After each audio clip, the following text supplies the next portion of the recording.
आज की वीडियो में हम AIOU 1429 की असाइनमेंट 1 को सॉल्व करेंगे, जिसका क्वेश्चन नंबर 3 है। Solve the second degree equation and find the nature of its roots.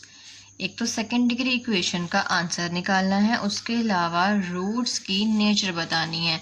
Roots क्या होती है? जब हम किसी भी इक्वेशन को सॉल्व करते हैं तो उसके दो आंसर आते हैं, एक्स के या फिर एक आंसर आता है, वो इसकी रूट्स होंगी। हमें सॉल्व करने से पहले इसकी नेचर बतानी है कि वो जो आंसर आएगा वो किस तरह का होगा, देन इक्वेशन को सॉल्व करना है। सेकेंड डिग्री इक्वेशन को सॉल्व करने के 3 तरीके होते हैं। एक फैक्टराइजेशन,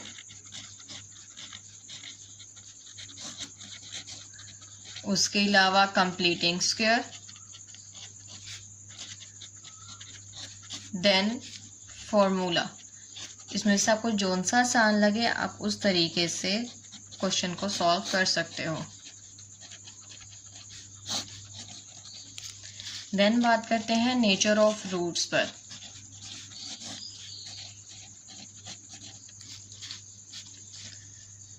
नेचर ऑफ रूट्स के लिए हमें डिस्क्रीमेंट निकालना होता है। डिस्क्रीमेंट होता है b² minus 4ac। b² minus 4ac को अगर हम सॉल्व करेंगे तो इसका आंसर अगर पॉजिटिव आता है, जैसे कि 49, 48, 2, 3, 4 इस टाइप के आंसर्स आते हैं, तो हम कहेंगे कि जो रूट्स होंगी वो डिस्टिंक्ट होंगी, अनइक्वल और रियल हो सकती हैं। डिस्टिंक्ट का मतलब एक दूसरे से अलग होंगी, अनइक्वल बराबर नहीं होंगी और रियल नंबर्स में से होंगी। देन अगर यही b² माइनस 4ac को हम सॉल्व करते हैं और आंसर हमारे पास 0 आता है, तो हम ये लिखेंगे कि जो रूट्स आएंगी वो इक्वल होंगी और रियल होंगी। देन लास्ट पर अगर b² माइनस 4ac को सॉल्व करने से आंसर नेगेटिव आता है, तो हम ये कह सकते हैं कि रूट्स को जब हम रूट्स फाइंड आउट करेंगे तो वो जो रूट्स हैं वो इमेजिनरी होंगी, यानी कि नेगेटिव।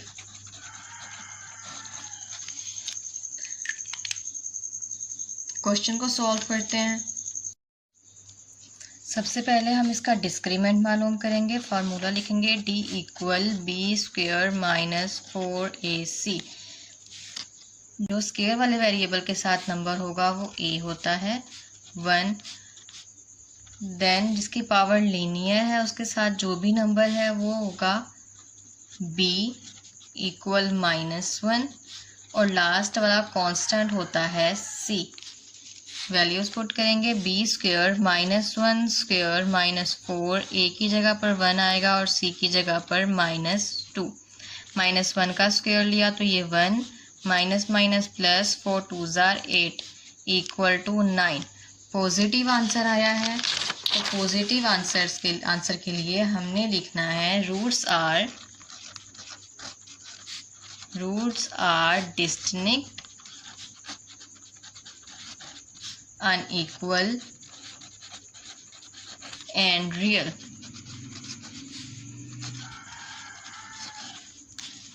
देन हम सेकेंड डिग्री की इक्वेशन को सॉल्व कर देंगे। y² minus y minus 2। मैं क्वाड्रेटिक फार्मूले से सॉल्व कर रही हूँ, आप किसी भी तरीके से इसको सॉल्व कर सकते हैं जो आपको आसान लगे। क्वाड्रेटिक फार्मूला है -b plus minus b² minus 4ac by 2a। Values हम पहले लिख चुके हैं। a की वैल्यू है 1, b है -1 and c equal to -2। Minus b minus फार्मूले का माइनस अलग से लगाना है, वैल्यू का -1 अलग से लगाना है। Plus minus b² -1 whole square minus 4a है 1 एंड c है -2। डिवाइडेड बाय 2, a की जगह पर आएगा 1, माइनस माइनस प्लस 1 हो जाएगा, प्लस माइनस माइनस 1 का स्क्वायर लिया तो ये 1 आएगा, माइनस माइनस प्लस 4 2 जार 8 divide by 2, 1 plus minus 9 by 2। 9 का हम स्क्वायर रूट लेंगे इक्वल टू 1 प्लस माइनस 3/2। अब यहाँ पर प्लस और माइनस के दो ऑपरेशंस हैं, इसलिए एक बार हम लिखेंगे 1 प्लस 3/2 और इस साइड पे लिखेंगे 1 minus 3/2। 1 plus 3 4, 4/2 equal to 1 minus 3 minus 2/2 equal -1। तो x के हमारे पास दो आंसर आ गए, एक 2 और दूसरा -1। आंसर को लास्ट में सॉल्यूशन सेट में लिखेंगे 2 एंड -1। यही इसके रूट्स हैं जो कि एक दूसरे से अलग हैं और अनइक्वल भी। क्वेश्चन 3 का बी पार्ट है, solve the inequality and represent the solution on number line. Inequality को सॉल्व करें और इसके सॉल्यूशन को नंबर लाइन पर शो करें। इस सवाल को मैं फैक्टराइजेशन से सॉल्व करूंगी, आप लोग क्वाड्रेटिक फार्मूला से भी सॉल्व कर सकते हो। सबसे पहले हमने फैक्टराइजेशन के लिए फर्स्ट और लास्ट नंबर को मल्टीप्लाई करना होता है, 3 2s are 6। देन ऐसे दो नंबर तलाश करने होते हैं जिनको मल्टीप्लाई करने से यही वाला 6 बने और प्लस या माइनस करने से दरमियान वाली वैल्यू बने। जैसे कि अब हमने 3 को 2 से मल्टीप्लाई किया तो ये 6x² बन गया। अब हमने जब 3 और 2 5 होता है तो 3x प्लस 2x तो 2 5 और ये आ जाएगा 5x, दरमियान वाली वैल्यू आ जाएगी। सो हमने 5x को ब्रेक करके इसकी जगह पे 3x प्लस 2x लिख देना है। 2x² plus 3x plus 2x और लास्ट पे constant as it is, then 0।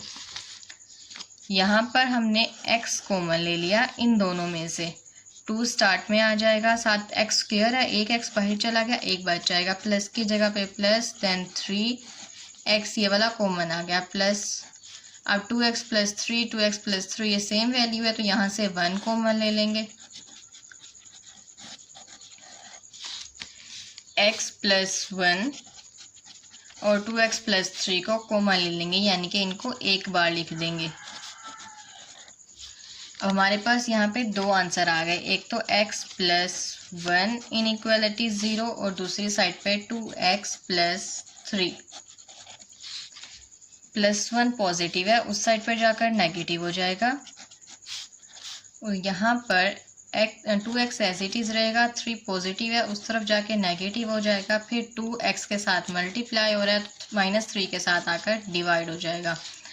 इन दोनों को हम सॉल्व करके लिख लेंगे, -3 डिवाइड 2 इक्वल -1.5।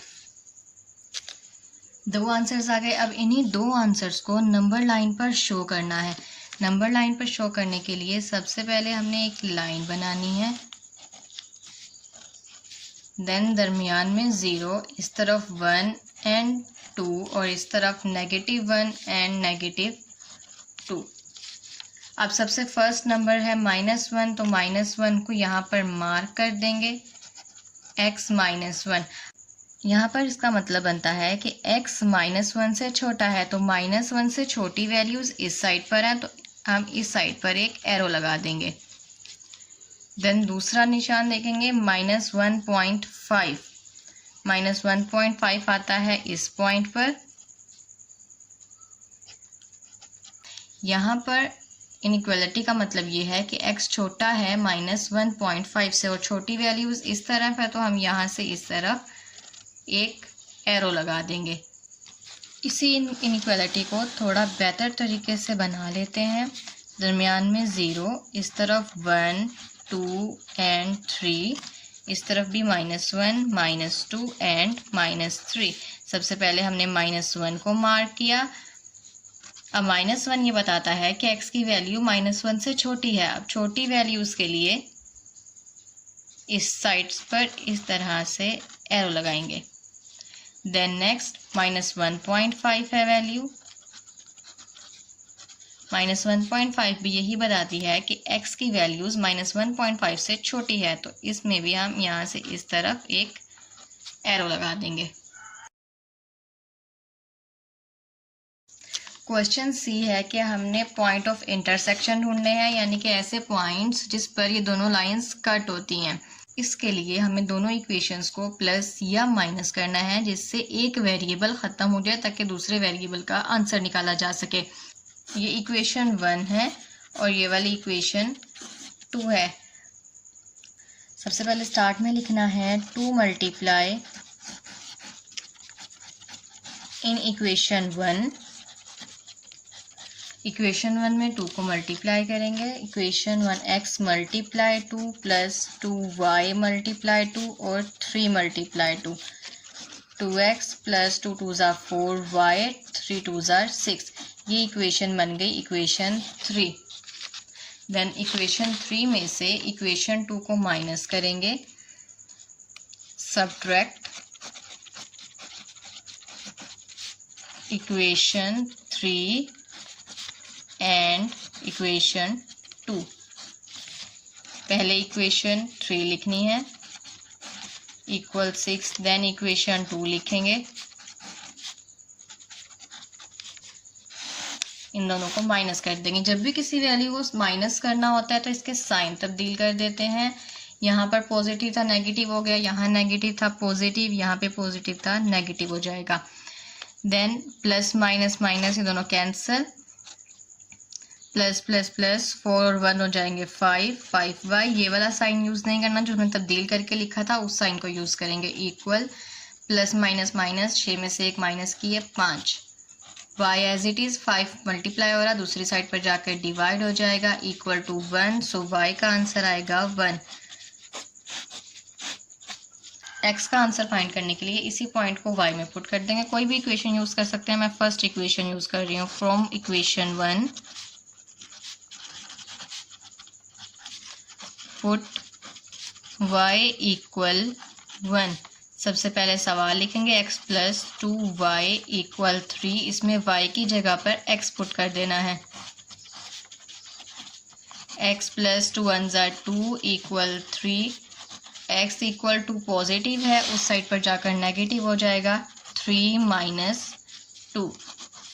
3 में से 2 माइनस किए 1। x का और y का आंसर दोनों 1 आ गए। अब ये तो हमारे पास आंसर्स आ गया। अगर हमें ये चेक करना है कि हमारा सवाल जो हमने सॉल्व किया है वो ठीक है या नहीं, यही दो पॉइंट ऑफ इंटरसेक्शन बनते हैं या फिर कोई और पॉइंट्स हैं, तो इसके लिए हमने इन दोनों पॉइंट्स को सवाल में पुट करेंगे तो इक्वल की इस साइड वाली वैल्यू बननी चाहिए। अगर तो वैल्यू बन रही है डेट्स मीन क्वेश्चन बिल्कुल ठीक है। जैसे कि x 1 है और y भी 1 है, तो 1 प्लस 2 1 ज़ा 2 आएगा 3, बिल्कुल सेम आंसर आ गया। इसी तरह 2 माइनस 1 इक्वल 1, बिल्कुल सेम आंसर आ रहा है। देन जो हमने आंसर्स फाइंड किए हैं y इक्वल 1 और x इक्वल 1, ये दोनों ही पॉइंट ऑफ इंटरसेक्शन हैं।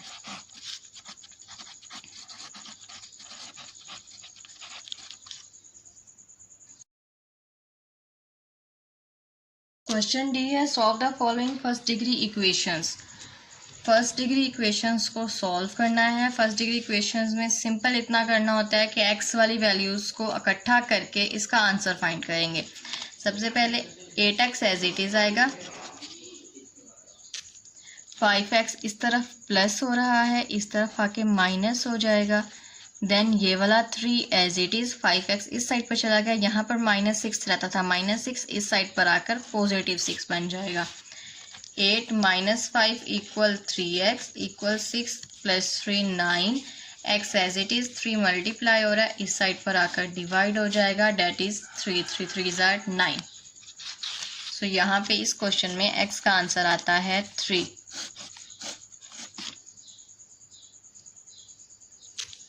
इसी सवाल का क्वेश्चन नंबर 2 है।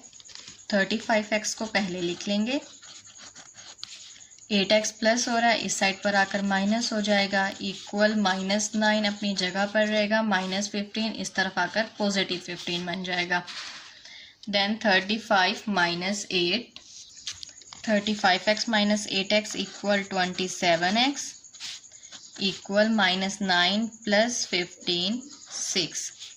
x एज इट इज़ 27 इस साइड पर आकर 6 से डिवाइड हो जाएगा, 6 डिवाइड 27 इक्वल 0.2। x का आंसर है 0.2।